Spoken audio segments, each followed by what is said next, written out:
はい、ではまず人参をすりおろし器の細かい方ですりおろしていきます。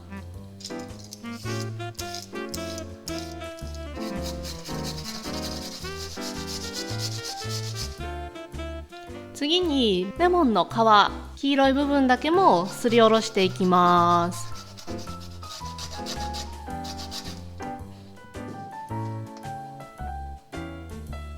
次に卵を卵黄と卵白に分けていきます。卵白に卵黄が入らないように気をつけてください。はい、ではまず卵黄の黄身を潰してブラウンシュガー、卵黄に加えていきます。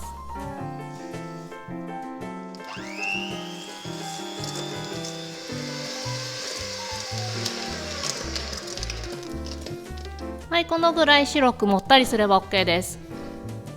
そしたら次にサラダ油を卵黄を泡立てながら少しずつ加えていきます。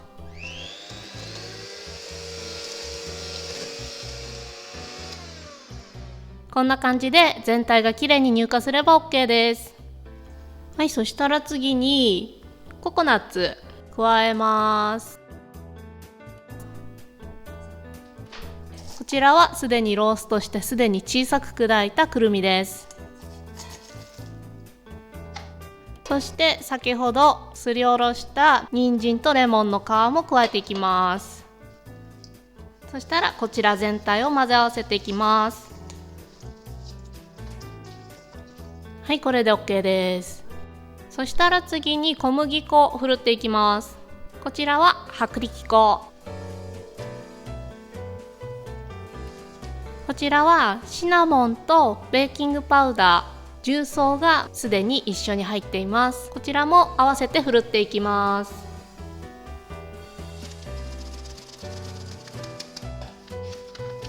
小麦粉はもう一回ふるいます。はい、続いて卵白を泡立ててメレンゲを作っていきます。こちらはお塩、まず卵白の中に加えちゃいます。こちらはグラニュー糖。本日はお砂糖の割合が卵白の量に対して多いです。その場合はお砂糖を3回に分けて加えて、ホイッパーは低速で泡立てます。なぜそうするかというと、高速だと砂糖が溶けきる前に卵白が泡立ってしまうからなんですね。それの何がまずいかというと、結果的にざらついた脆いメレンゲになってしまうからです。卵白にお砂糖を溶かすということがとても重要なんですけど、卵白にきちんとお砂糖を溶かすことによって砂糖は保水性がありますから離水しにくいしっかりとしたメレンゲになるんです。卵白の量に対してお砂糖の量が多いのに高速で泡立ててしまうとメレンゲの中に砂糖の粒子が残ってしまいます。そうすると当然メレンゲに砂糖が溶けていないのでメレンゲ自体も脆く、また泡立てたメレンゲも時間が経つにつれてメレンゲ内に残ったお砂糖の粒子が液状化してメレンゲを緩ませる原因にもなります。それだったらメレンゲを長く泡立てればいいんじゃないかって思われたかもしれませんが、メレンゲを泡立てすぎるとオーバーランといって卵白が作る泡の量の限界値を超えると今度は逆にメレンゲの泡が潰れる現象が起こり、結果的に緩いメレンゲになります。なので卵白とお砂糖の量に従って適切な速さと砂糖を加えるタイミングが最もメレンゲにとって重要になります。ツヤがあってしっかりとしているけど少し柔軟性のあるメレンゲに出来上がりました。まず最初にメレンゲの3分の1ぐらいこの中に入れます。はい、そして混ぜます。そしたら半分の量の粉を加えていきます。はい、そしてすぐ混ぜます。はい、6、7割混ざったらメレンゲ残りの半分加えます。はい、ここ手早くいきます。はい、混ぜます。はい、メレンゲ半分ぐらい混ざったら粉全部入れます。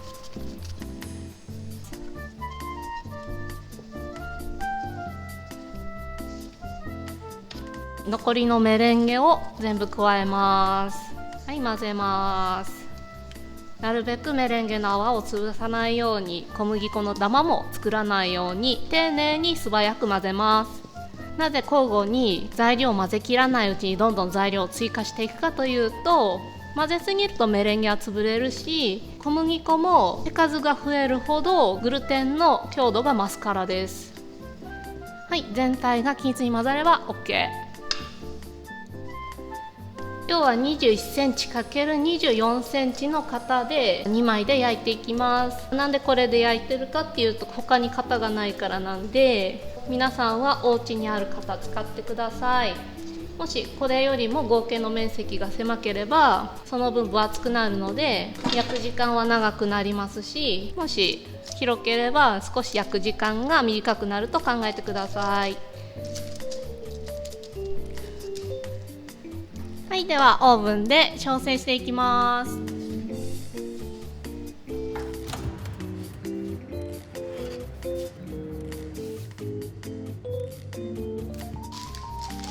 はい、生地が冷めましたら、今日はこの生地使いません。生地を乾かないように密閉して一晩寝かせていきます。はい、こちらがクリームチーズフロスティングのすべての材料です。こちらはすでに常温に戻っているバターです。この中にフィラデルフィアのクリームチーズを入れていきます。今日使うのは 100g。国や地域によっては大きいスーパー行かないとフィラデルフィア売ってないっていうところあると思うんですよ。なのでその場合フィラデルフィアじゃなくてこういった感じのクリームチーズでも全然代用できます。そしてある程度最初手動で混ぜて粉糖を加えていきます。そしたらこれもいきなりホイッパーで混ぜると粉が舞うので、最初手動でちょっとなじませます。ある程度材料全体なじんできたらホイッパーで泡立てていきます。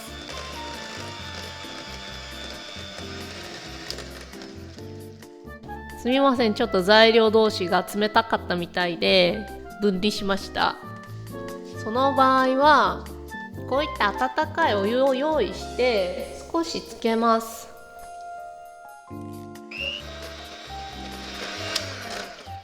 こうやって少しずつ当てながら温度の調整をしていきます。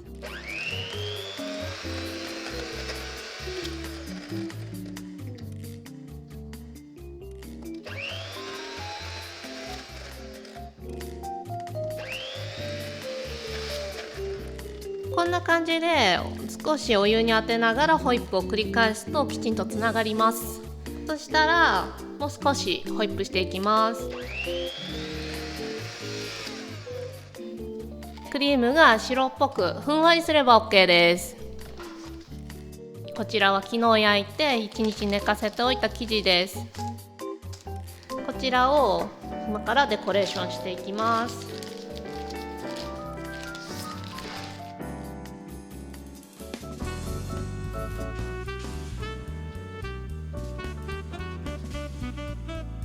なるべく平らになるようにクリーム塗ります。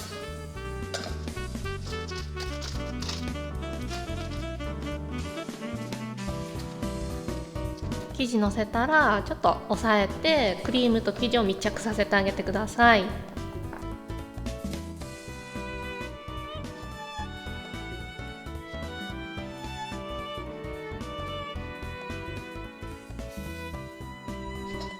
端っこはみ出てても後でカットするので、なるべくクリームを平らにまっすぐ塗るってことを意識してください。クリームがこんな感じで塗れたらちょっと一旦15分ほどケーキを冷蔵庫に入れて少しクリームを締めます。はい、こちら冷蔵庫で15分ぐらい冷やすと触ってもすぐ崩れないぐらいの硬さにはなります。次にこの側面をギリギリのところを狙ってスライスして形を整えます。包丁は温めておいてください。